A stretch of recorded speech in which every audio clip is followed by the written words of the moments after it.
I met Phil over the telephone approximately 3 years ago, and in person about 2 years ago.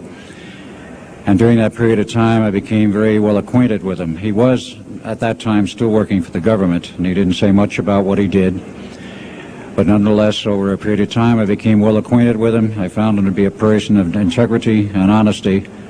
And about 1 year ago, he became totally fed up with the New World Order and the establishment. He thought he was working for the betterment of mankind and the work that he was doing as a geologist for our government as well as for NATO. And he found out that it could be and was actually anything but that. So his revelations became, in many respects, my revelations. And I urged him last winter and spring to go public and lecture. Finally got him out. He's given over 30 lectures to date, all very successful, very interesting. In fact, so successful there have been 13 attempts on his life since the beginning of the year, and he's survived them all. All I can say is God must be protecting him because he has a message. So without further ado, I would like to introduce Mr. Phil Schneider, and understand also everything is being recorded and the video and audio tapes will be available later. Please give a warm welcome to Phil Schneider.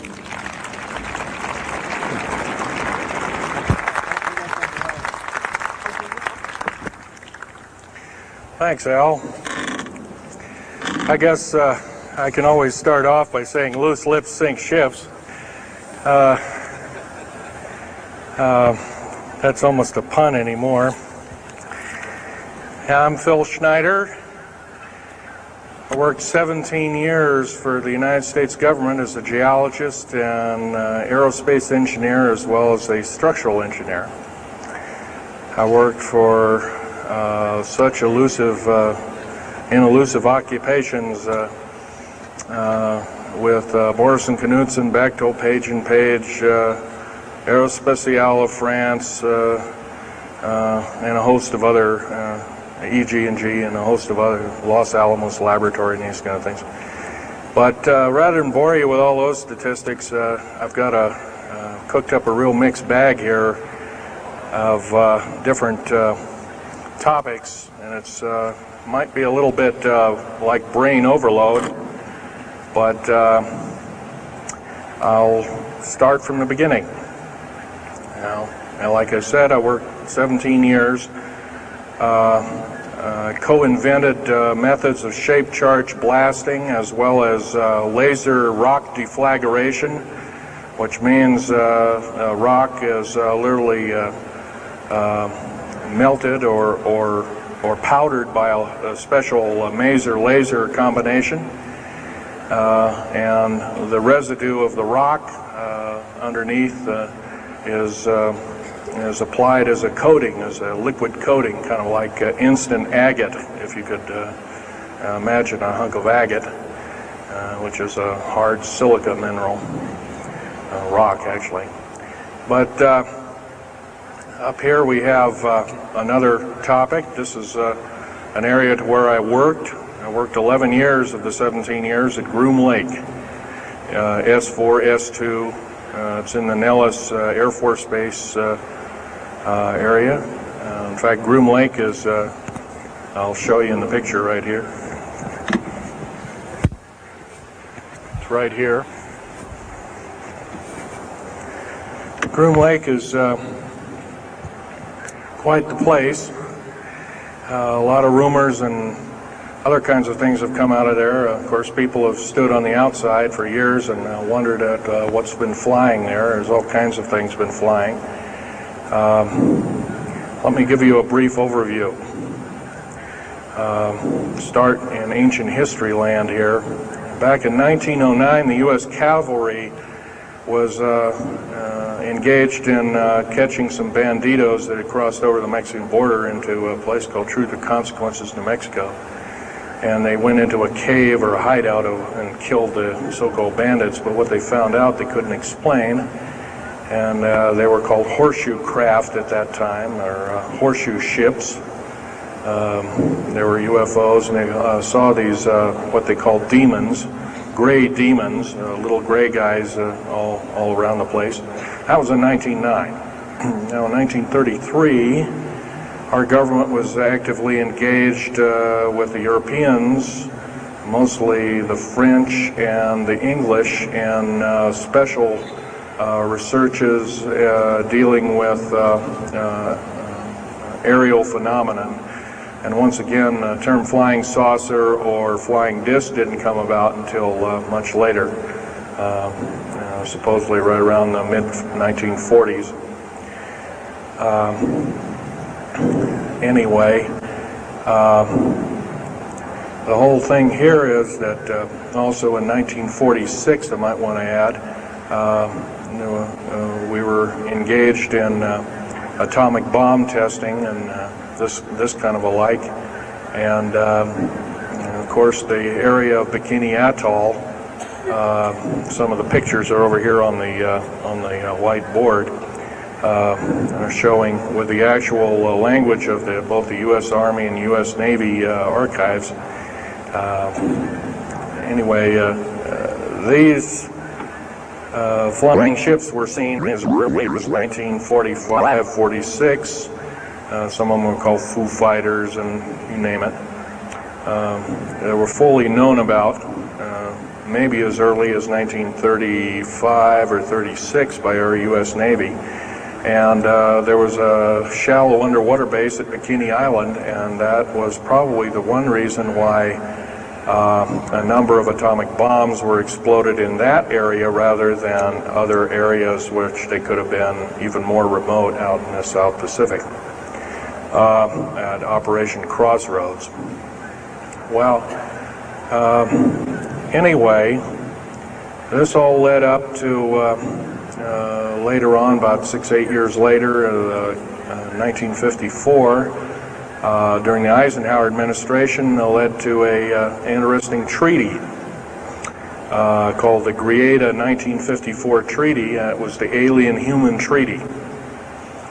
And supposedly the aliens had come in and exchanged technology, and they'd want to take an occasional human being and a few head of cows, and accurate books were supposedly to be kept and all this kind of stuff. And of course, eventually all that broke down, and aliens are notorious for being liars, even greater liars than so-called, in quote, we humans are. So alien treaties are often just not even the pieces of paper they're written on, they're just really kind of worthless. Anyway, my work as a geologist in building underground military bases, some of which are over 2 miles underground.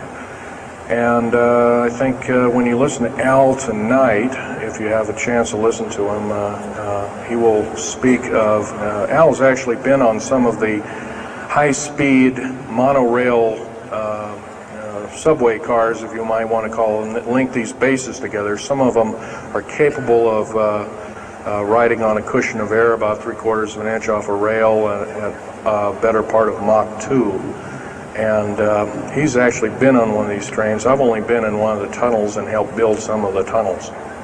Incidentally, I helped work on 13 deep underground military bases. Had hands-on experience. Notorious was the one in and around the Dulce, the southeastern and southwestern sides of Dulce, New Mexico, in the Los Alamos laboratory regions, where we built some hermetically sealed rooms that were very deep, going down over a mile.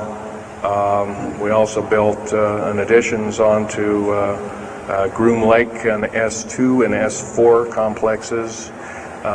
There are a total of 9 underground. They're called DUMBs. Like, you can learn a lot from this dummy, but DUMB stands for Deep Underground Military Base, and or a Deep Underground DUM2, for instance, is a submarine base, and I have built a few of those too, which are off our continental shelves and then certain islands and out in the Atlantic and the Pacific in strategic locations.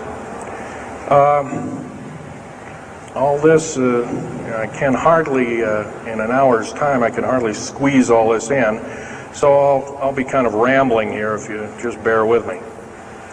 The main topic of my discussion here is to link up basically what's going on with these deep underground military bases, what they're being used for, what is the present situation now being employed both by our federal government, which is slowly being phased out by the United Nations government, as well as the New World, end quote, the New World Order, which is an even higher entity, and who these higher entities are taking their orders from, and try and link up basically what's going on.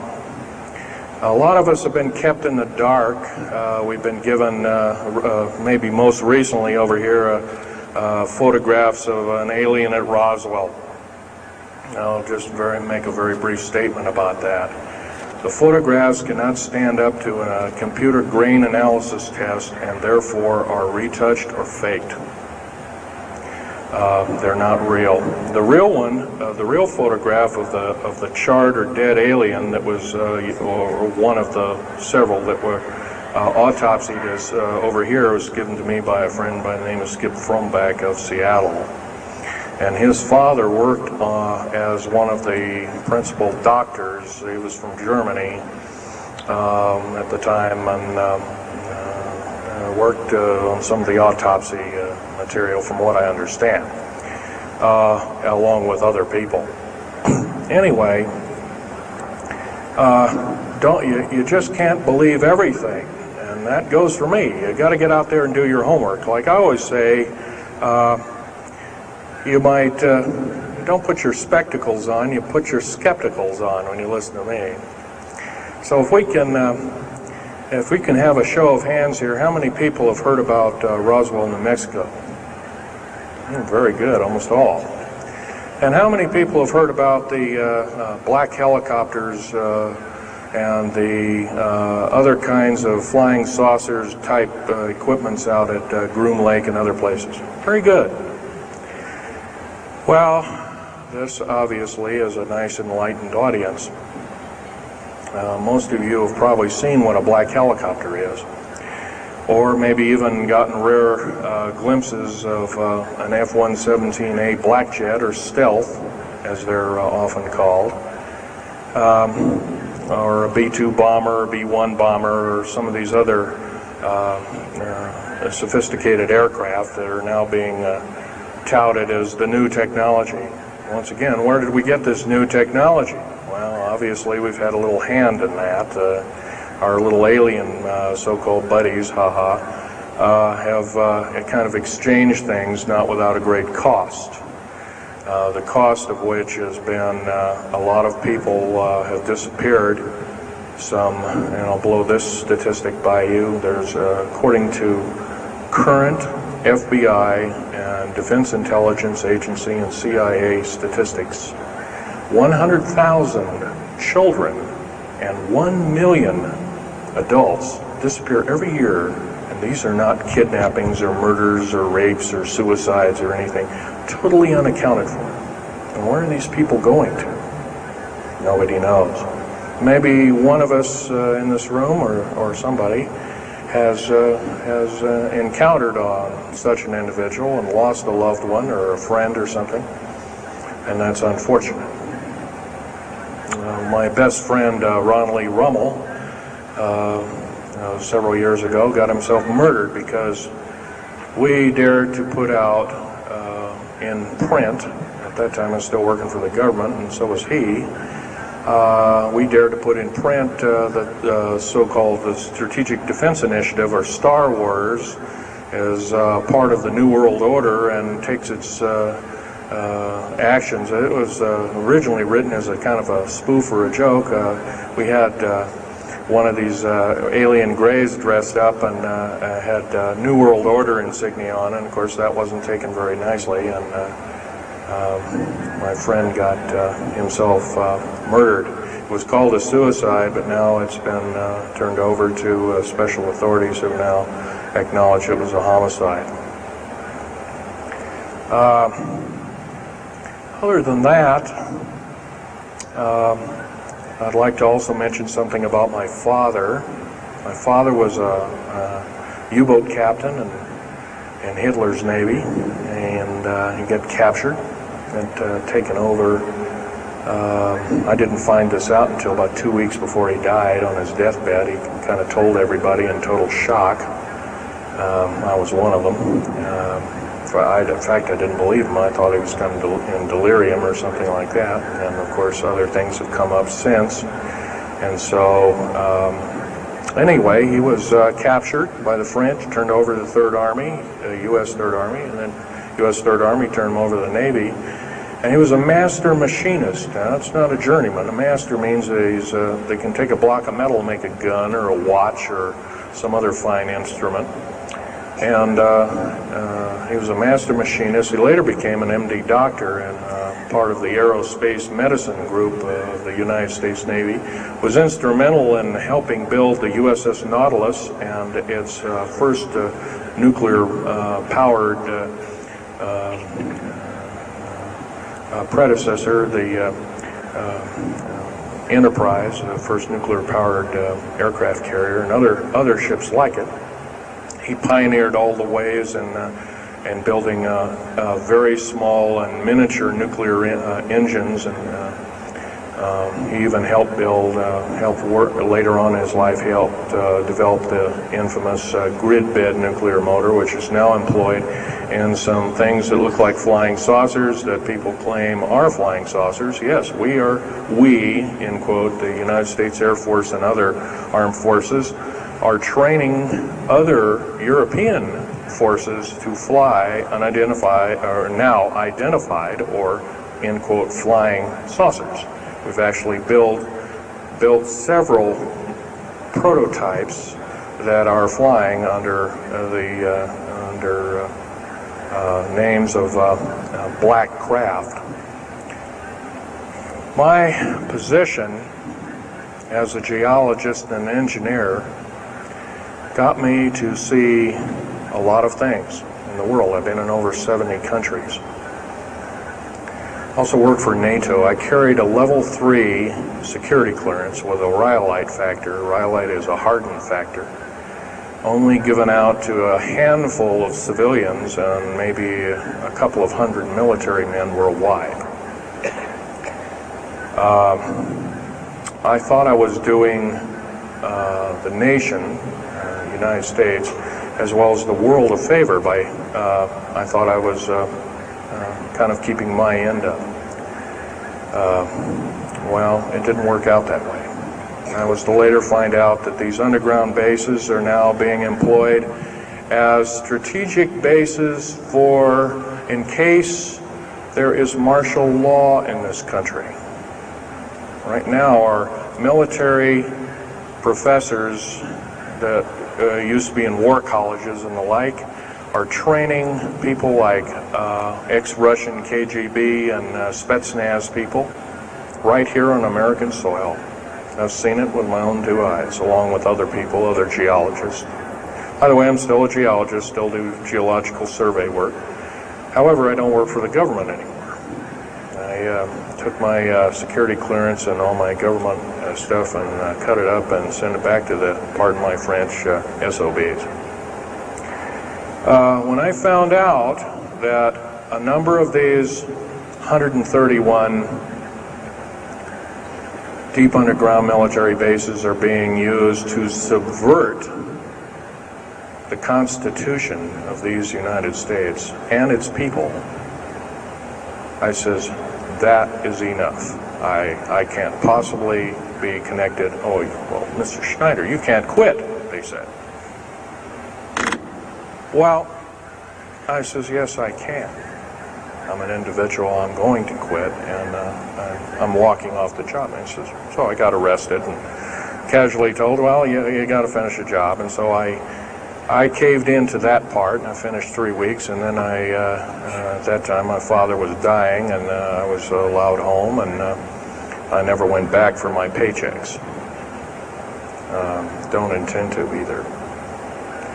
These people are beginning to show signs of being our utmost enemy. I'm talking about military people now engaged in training foreign troops on American soil, clearly against the Bill of Rights and the U.S. Constitution. It's why we formed a government, why our forefathers formed a government, a republic of these United States in the first place, way back 200 plus years ago. Because the drawing and quartering of soldiers, taxation without representation, law by edict, otherwise known as today's version, executive order, among other things. The very reasons that we became, in quote, free, a free republic, a free society, possibly one of the greatest nations to ever be a nation on this earth, were instilled in our founding fathers that are now so far away from the people now running our federal government structure. So I'm here today to touch upon a number of subjects. One being that these underground bases are roughly over 3 of them per state. There's now, instead of 12 prison camps, there's 39. That's almost 1 per state. They're building 2 prison camps every 7 months. They're building 2 underground military bases every year. Each one of these military bases, by the way, these underground military bases, they cost somewhere between $17 and $26 billion. They employ 1,800 to 10,000 workers each in varying grades of skill. They gobble up totally through the black budget, over 1/4 of the black budget, or roughly $310 billion. Of course, you may say, well, where are these figures coming from? Well, the black budget, as we know it, in quote, black projects, which anything called black is significant of hidden from Congress, hidden from the American people, and very few people are even in the know about it at all. But black budget per year garners over $500 billion a year. And it's these kind of huge quantities and sums of monies are garnered through CIA drug activity, National Security Agency clandestine operations, mostly in Panama and South America. Now also engaged in Russia in bringing and refining strategic metals. By the way, you might want to ask, where's all these kind of interesting new metals coming from? Over here on the whiteboard we have the new periodic table. It's got 140 elements. Now in our high schools of today, I was in a high school about a week ago, I saw a new periodic table, had 105 elements on it. Now somewhere, we're not being told the truth. We're being lied to at every turn and every corner. We're considered less than morons.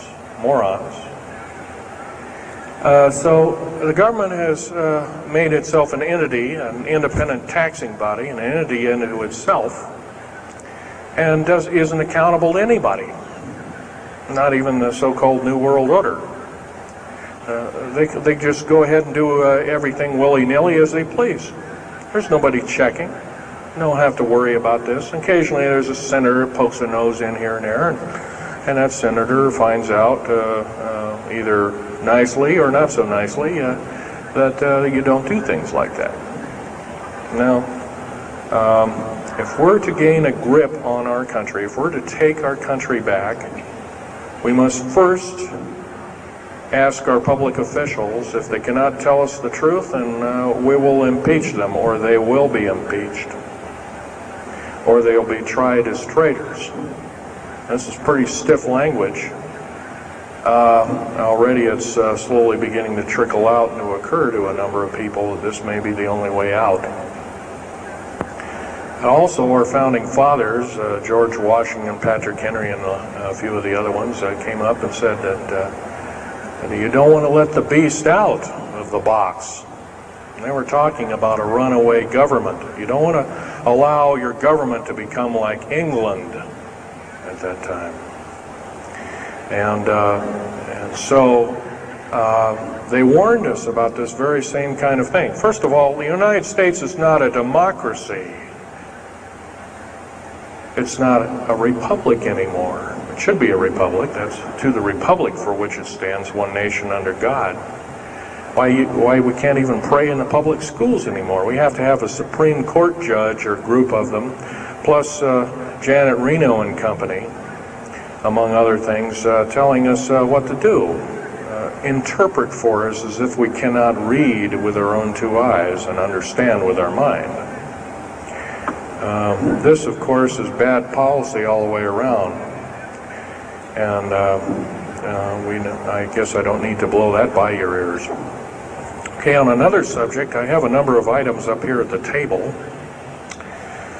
one of which here is, if I can show it, is a heavy hunk of rock indeed.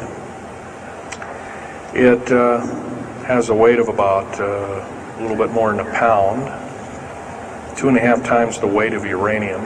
It's not radioactive, can never be made radioactive. It's composed of earth, rare earth, clays, and powdered metals, as well as an alien element, mostly from crashed, retrieved flying saucers and those of the kind that have happenstance to crash in our deserts and backyards, so to speak. It's called mironite.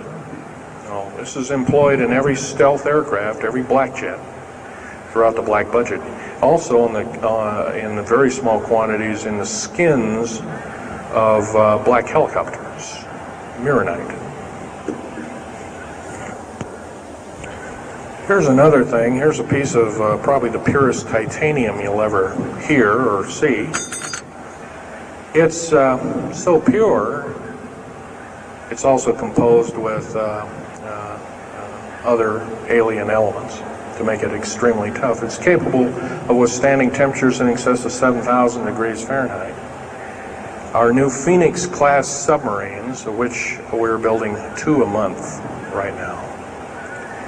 Phoenix-class submarines is a black budget program. Each one of those submarines costing $208 million just for the titanium hull, which is made of this material.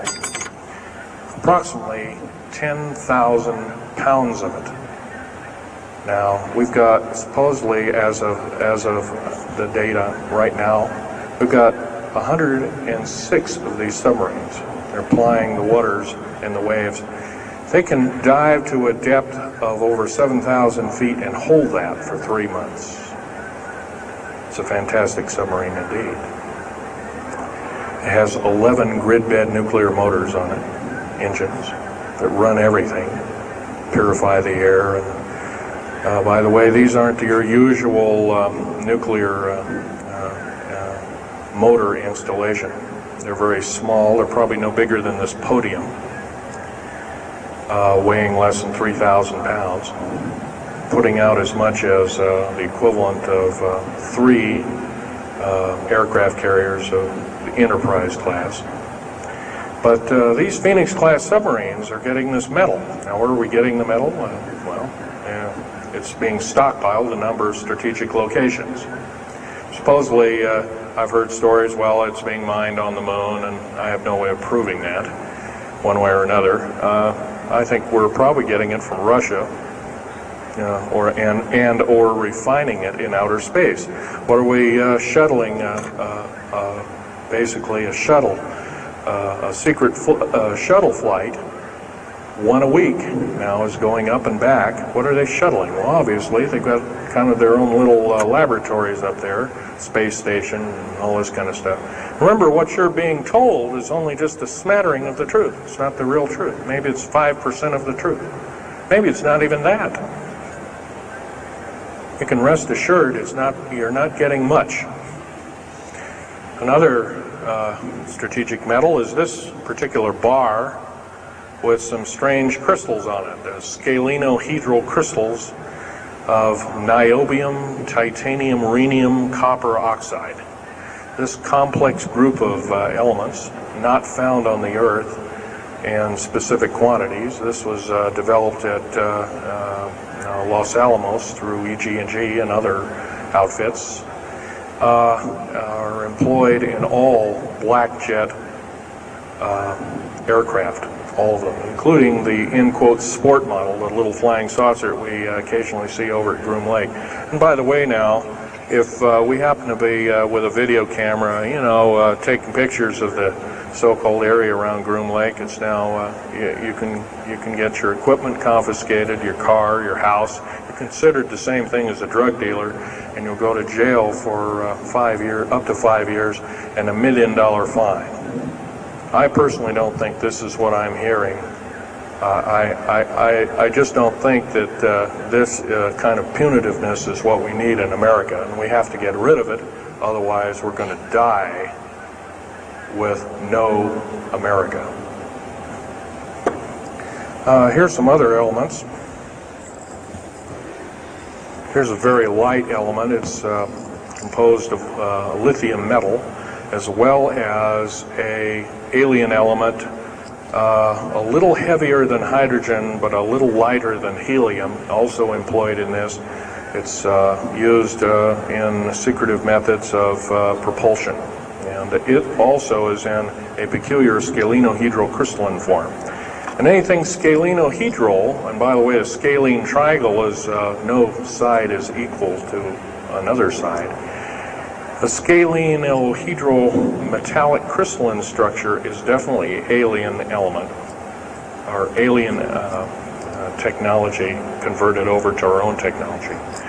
These were given to me about a year ago. They're called alien or aurora drops. It's supposedly the skins of the black jets, some of the ones that are coming in at very high rates of speed. They're still glowing red hot to white hot, and they'll sit out there and cool off, and they're dripping their material off of them. And it's kind of like a rubberized coating. It's not rubber, I can tell you that. It's as hard as lava rock or harder, capable of withstanding tremendous temperatures, but nonetheless some of it sloughs off every time, and so they just kind of scoop it up and throw it in the trash can. There are a few pieces of it.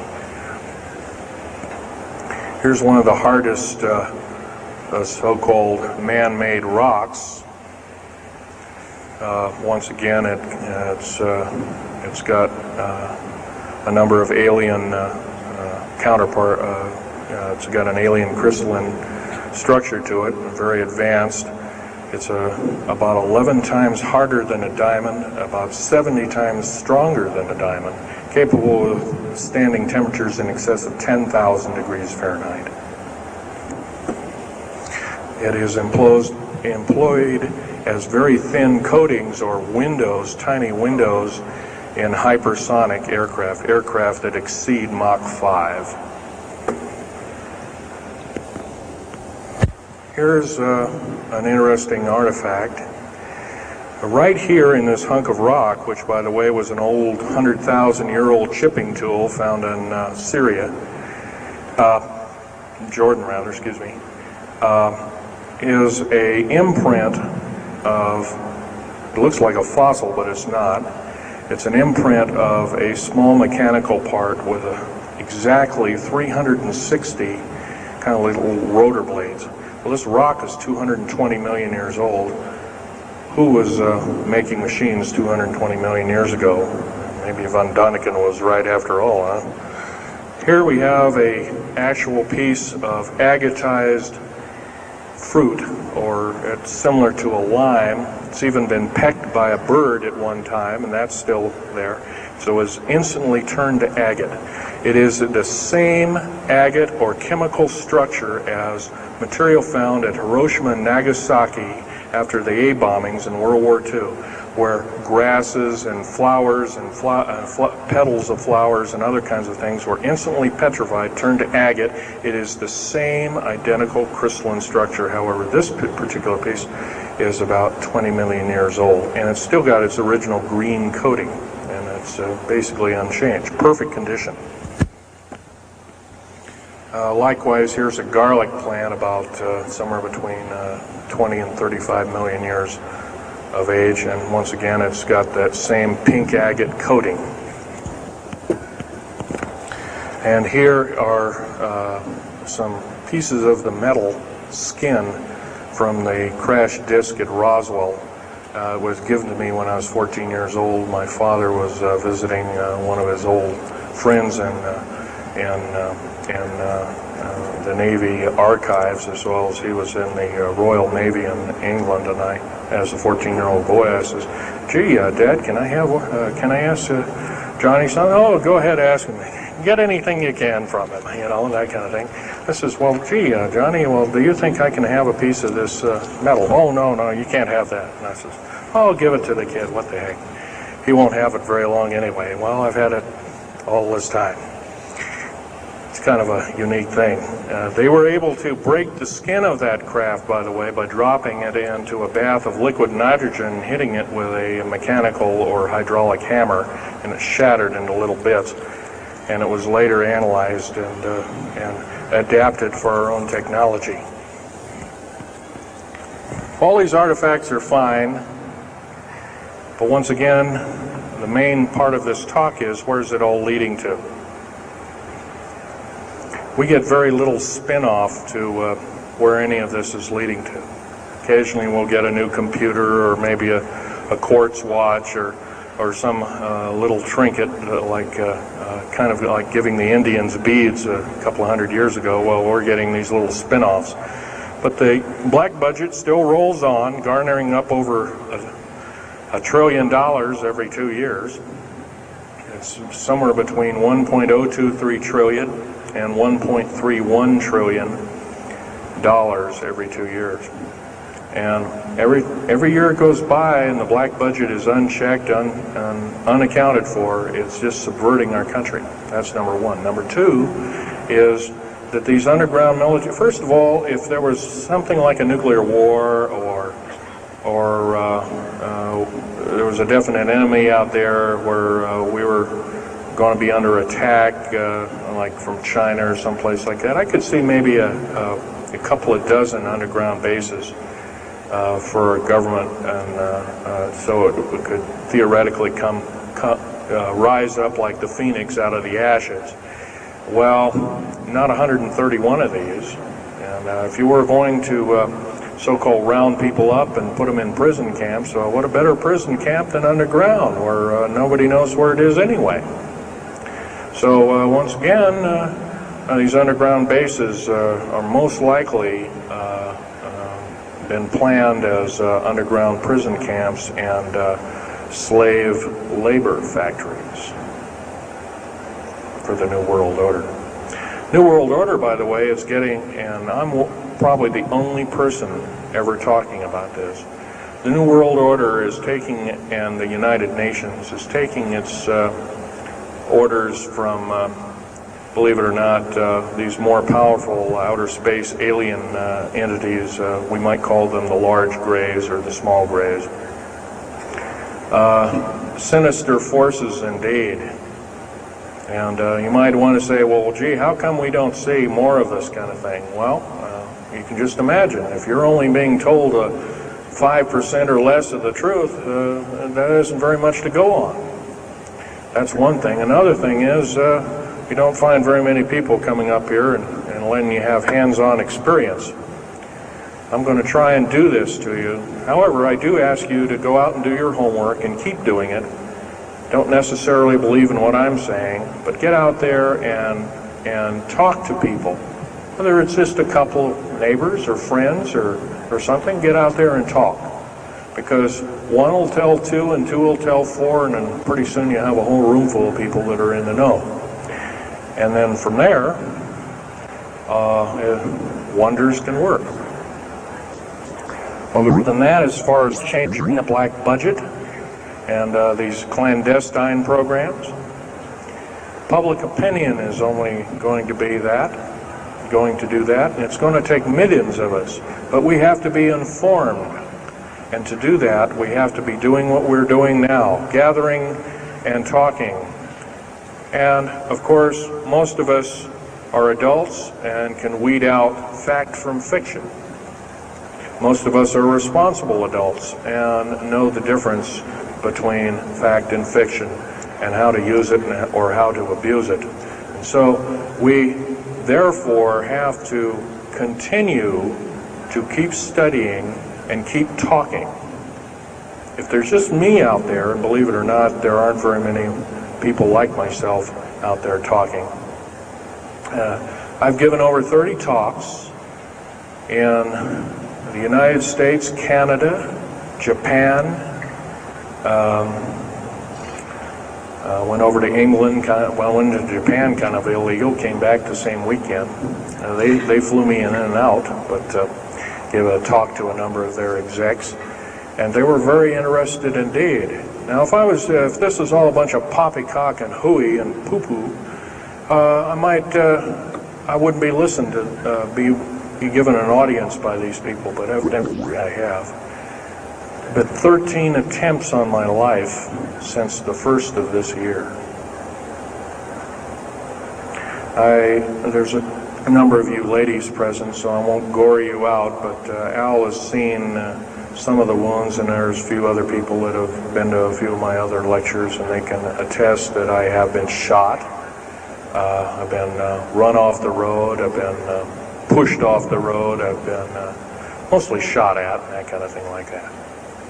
But been in hand-to-hand combat with some of these people, and once again, I'm not in the best of shape anymore, but I still know how to handle myself. And I'm just about ready to wrap things up here, but just basically wanted to give you an overview of what's happening. And if we have any questions, we can start asking a few questions.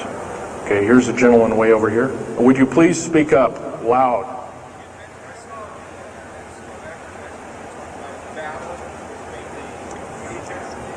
Yes, I was involved in in 1979, in August, late August of 1979. I was involved working through Los Alamos Laboratories at Dulce, New Mexico, and what's now known as the Alien-Human War. 66 Secret Service agents, government workers, geologists, and the like. I almost bit the dust. I could have been number 67. Lost their lives that day because the government lied and knew full well what was underneath. And what we'd done is, out in the desert there, we had drilled in a period of a couple of days, we drilled 4 of these holes that went down several thousand feet. And one of these holes kept bringing up dirty dust and putrefying odors and broken off machine bits and other kinds of things like that. Boring machines as well as lasers came up damaged. And of course, there was a probe that was sent down, and that came up totally missing. And so people were sent down there, and I was one of the people.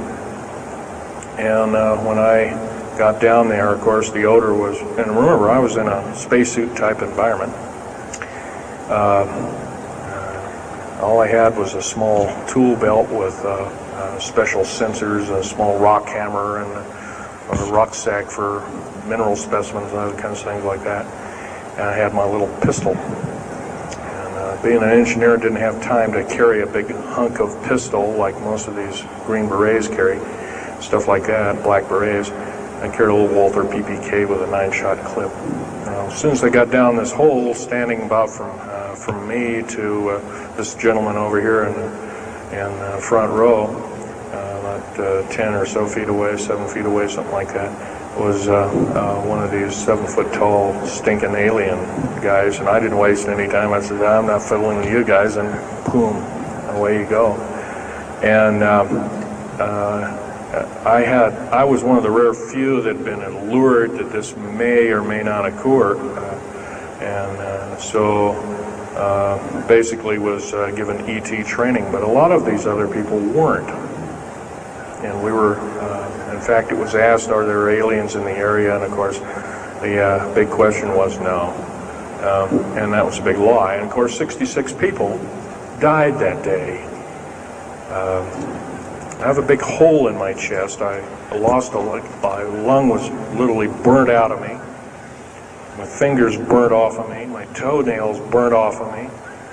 My skin was, I was in radiation isolation therapy for 400 plus days. My bones were vitrified or burnt. I was cooked. I managed to survive. Here, telling you something about it today. But other than that, I'm the only talking survivor. There are only 2 other survivors, and they're in nursing homes up in Canada. And Canada refuses to allow the United States officials to talk to them, and they're in very bad shape indeed. One of them can't talk, and the other one doesn't want to. So they're regarded as Canadian heroes, and so they're being kept by Canada. Okay, this fellow over here. Speak up loud.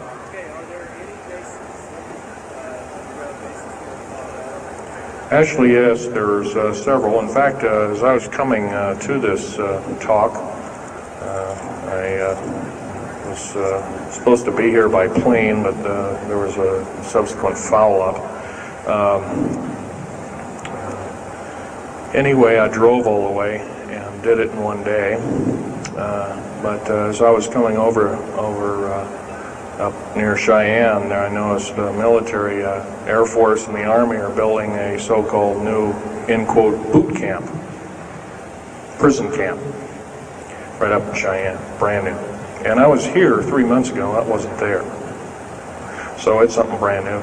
In Colorado, yes, there's about 4 underground bases, one being at Denver International Air Base. I call it Air Base, spaceport, or whatever you want to call it. Denver International Airport. No wonder your luggage gets lost. There are 8 levels underneath the airport, tarmac there, end quote tarmac or cement mac. And so those bags could be there for a damn long time. Why, just imagine if this was instantly turned to agate 30 or more million years ago, those bags could very well be the same way. So yeah, there's a number of them, and I wish I had a map with me. In fact, in subsequent talks, I'll have a map, which will be put on the overhead. In fact, my next talk, I plan to have just that.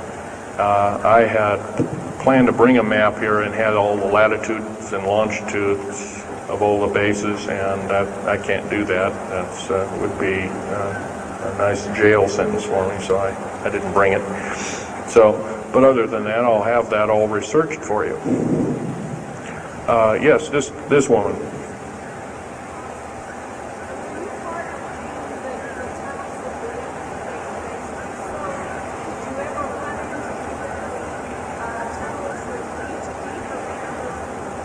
Yes, as far as there being an inner Earth, a hollow Earth or anything like this, no, I've never run into anything like that. However, Al Bielek has been on these tunnel trains at the better part of Mach 2, going from coast to coast in an hour and a half, faster than any jet plane that we got, including the SST, or thereabouts, the same rapid speed. But I helped build a lot of these tunnels, and all of the underground mountain or military bases are connected, all of them, all 131 of them. They're connected both by road, not a big freeway under there, but it's at least a 2 to a 4 lane road, rather narrow lanes, but they're there, and they're also high-speed magneto-leviton train tunnels. Yes, this lady over here. Stand up and speak up, please.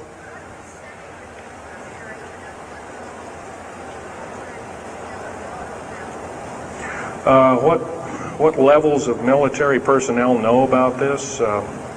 Most of the levels of military know about this, especially the higher levels, higher officer levels. The enlisted, I'm sure, don't, or are basically kept in the dark like we are, end quote, we are. So, this fellow right here with the hat on. Where are most of these bases located at? Well, there's 131 of them in the United States, 127 of them in the lower 48. There's some in Canada, I'm not counting those, and some in northern Mexico, I'm not counting those either.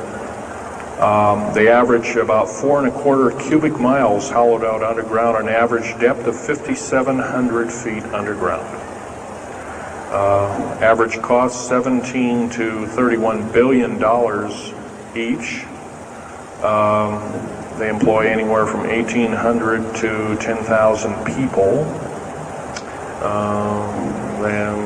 There's some very large ones now being built in Sweden, one of which is repudiated to be 30 cubic miles. It'll take 5 years to build that one at a cost of about $2 trillion.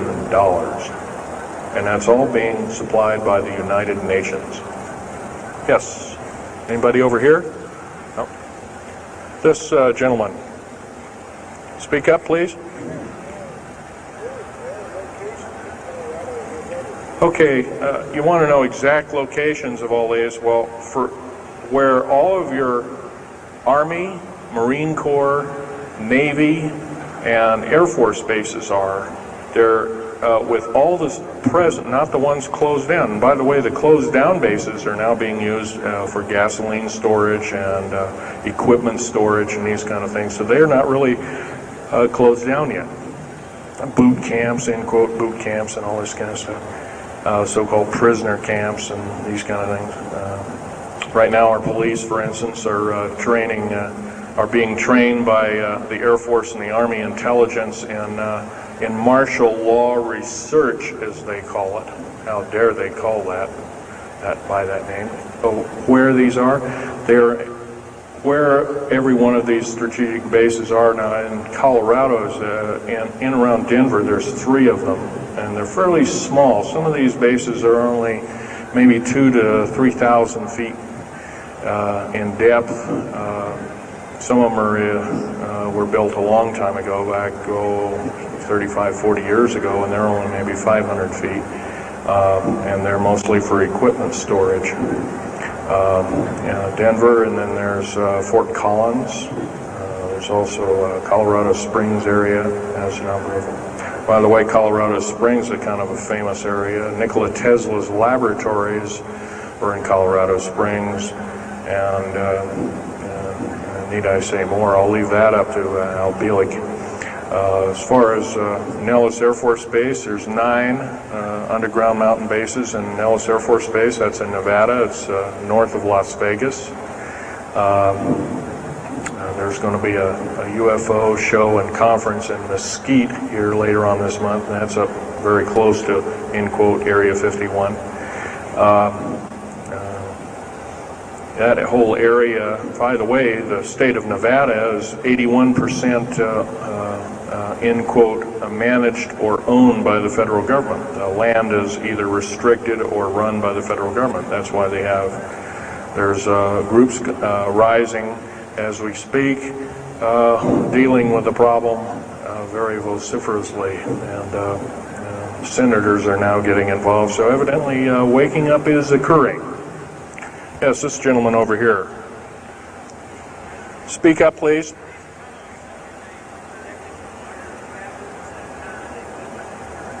Okay. Yes, they are. The gentleman asked, are these tunnels connected to large caverns? Yes, these large bases are basically like this Coliseum. Everything's underground. Everything's a city underground. Most of these bases both have military bases, and they have all the accoutrements of life. Remember, each one of these costs quite a bundle of dough, and some of it in our tax money, but most of it in clandestine approaches, and that's definitely undermining the country. Yes.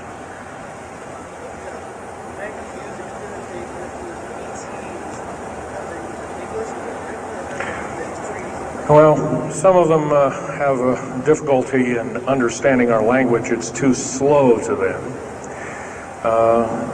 If you've heard whale songs or bird chirpings at high speed, it's about what these aliens sound like audibly to us, so it's a bunch of gibberish. Yes, they've slowly actually broken down. There's 11 prototypes or 11 civilizations of aliens visiting this planet all the time, all of which are known by the U.S. military, 9 of which are not very good indeed. They're pretty bad news. 2 of which are benevolent, but the benevolent ones have supposedly left. They have their own little war of sorts, especially the Pleiadian groups and whatnot like that, of which Val Thor was repudiated to be a Venusian, but other people will alert he looks more like a Pleiadian. He looks normal human, except he's got 6 fingers and toes. He's got one oversized lung. He's got 2 hearts. He's got all kinds of weird stuff. Bones are bigger. Yep.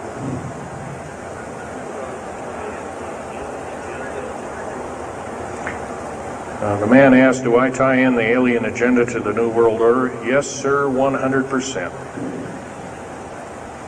I can elaborate briefly. The New World Order right now basically is dismantling countries, governments, telling governments not to war with each other anymore, basically, so that looks good on the outside. They're taking their orders directly from the aliens who've got their own timetable. They want the one world order because they want the planet for themselves. Of course, you've often heard of the term Global 2000, and that's a supposed sinister plot, or has been a group of sinister plots to produce biological weaponry to reduce or thin out the so-called ethnic cleanse the population of the planet by 5/6, or roughly 5 of 6 billion people, enslaving the rest to work willy-nilly with the so-called people of the New World Order. Now, another peculiar thing is the alien agenda is not really well believed nor understood by a lot of these one-worlders. They don't believe it. They think they've been singled out for their own end of glory, and what they don't know is they're just another human being, and according to the negative or bad aliens, they're just another, we're considered bags of food to them. They don't eat us like we think of a cannibal eating a hunk of meat, but they use our glandular secretions as part of their food base, our blood and our glandular secretions like adrenochrome and other kinds of things like this. And in fact, the Atlanta Center for Disease Control has figured out ways that we can combat this and all this kind of thing like that. It might be where these new designer diseases like AIDS and Ebola and hantavirus and all these kinds of things have come up out of nowhere, and these diseases, end quote, almost have a mind of their own. Yes, this lady here.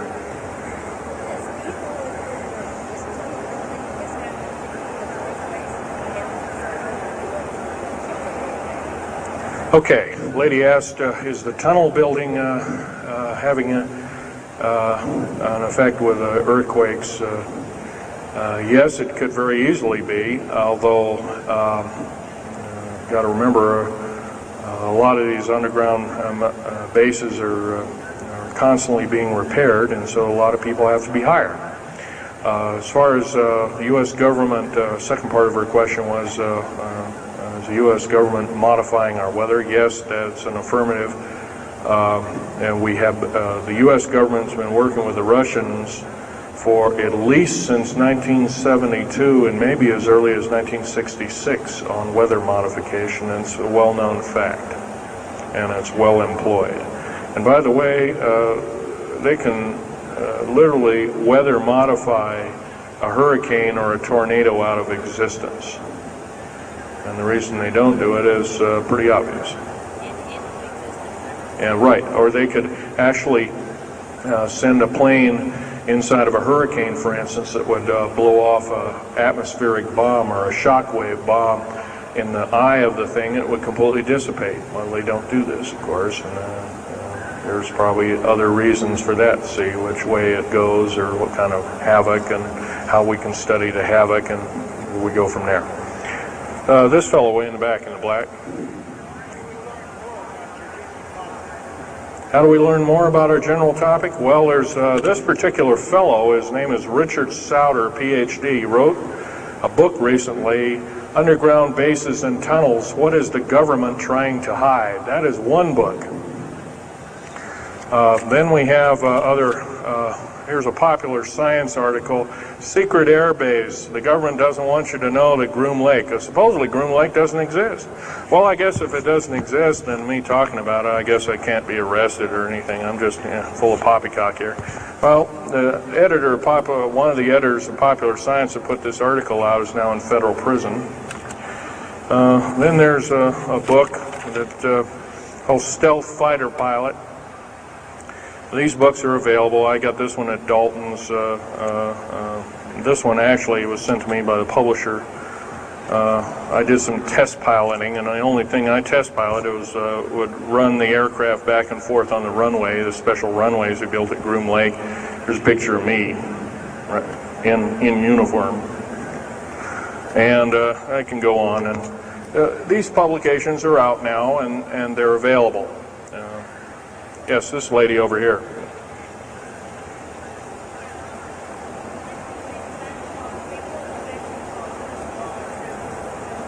I can't hear you. What?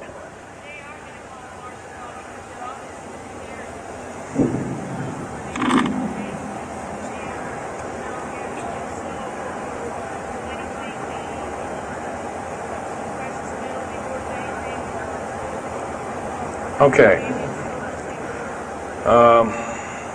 Okay, that's kind of a mixed bag question there. She asks, with martial law being called, will precious metals and all these kinds of things. First of all, hoarding anything will be outlawed. If you hoard food, have a radio, any way of communicating, stash gasoline, these kind of things, you'll just be rounded up and that'll be the end of it. Martial law is martial law. Martial law is dictatorship of the worst form, or one of the worst forms.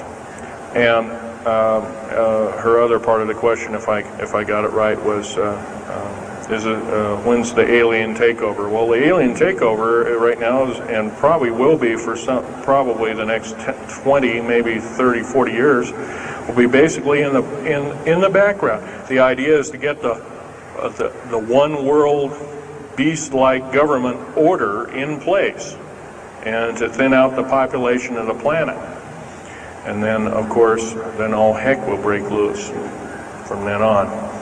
And whether it is, I don't often mix Bible and talk, but some people have alerted, well, this is already mentioned in the Bible, blah, blah, blah, and all this kind of stuff. Well, that may be, but all I can tell you is I've been face to face with one of these sinister characters, or a couple of them, saying the least, and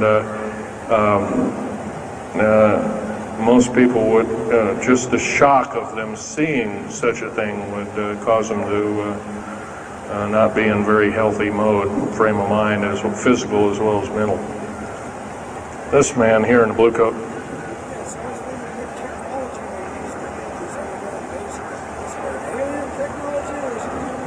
Well, it's a combination. What technology is used to build these underground bases? Well, we have lasers that can drill out or basically deflagrate or melt out a tunnel 7 miles a day. And that tunnel is 28 feet wide, 28 feet high. You've been told about drilling and boring machines in a very slow, quarter of a mile a day.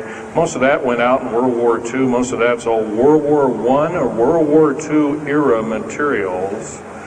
And once again, you've been badly lied to. I can hardly believe, first of all, I've worked on public engineering projects, and we do better in grinding up road beds and laying them down at the rate of 4 miles a day, and supposedly that doesn't exist. Well, I worked on one in the state of Oregon just a few months ago, and we built a tunnel for sewage tunnel and whatnot like that. It wasn't very big. It was about 6 feet across, and I drilled right through solid rock, right through base of under one of the hills in Portland for their new light rail. Did that in 2 days. But it was a small, complex tunnel. It was big enough for a man to crawl through and inspect. And I was one of the people that inspected, so yeah. What technology? A lot of this is alien technology, readapted for our own use, but a lot of it's our own ingenuity too. So you can bet, how can you tell alien technology? Well, anything that's just absolutely outlandish, like taking a oxyacetylene welding torch and trying to cut into this metal and getting nowhere, obviously would be metals research, aircraft research and the like, and different tools and products, which things that are many times the hardness of diamond or known hardened substances like boron. Obviously, that's nothing that we came up with on our own. What we could have over a several hundred-year period. But you've got to remember, too, that the military technology is outstripping the public sector technology at the rate of 44 to 45 years of technology for every calendar year, every 12-month calendar year here. So every year going by this time in 1996, the military technology will be roughly 45 years more advanced than where we are today. So it's quite possible that way back in 1943, the U.S. Navy not only caused the ship to disappear, it literally disappeared and reappeared. Basically, military technology right now is about 1,200 years more advanced than public state technology. And computer technology right now, it's off the scale, I can't tell you. It's just right now, and employing just in black jet and stealth aircraft, the new computers are so completely advanced that we couldn't get them in the public sector for maybe another 40 or 50 years. Yes, this lady here.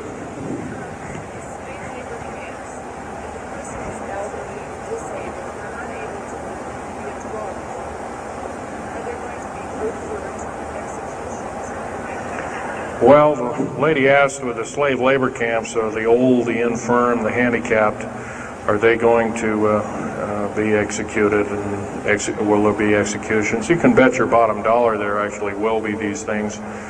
I wish I knew more, but I don't. I've had my own agenda to kind of keep up and talk about. But other than that, yes, I would imagine so. If you look at all the 39 prison camps that are presently built, and they're called boot camps, by the way. And of course, these new trains that they have that have 143 shackle placements per train, they're a scary thing indeed. You know what they're called? They're called United Nations prisoner transfer cars. Oh, that's an appropriate name, I guess. Well, we got to wrap it up here. They're telling me it's time. I'll take one more question. This lady over here.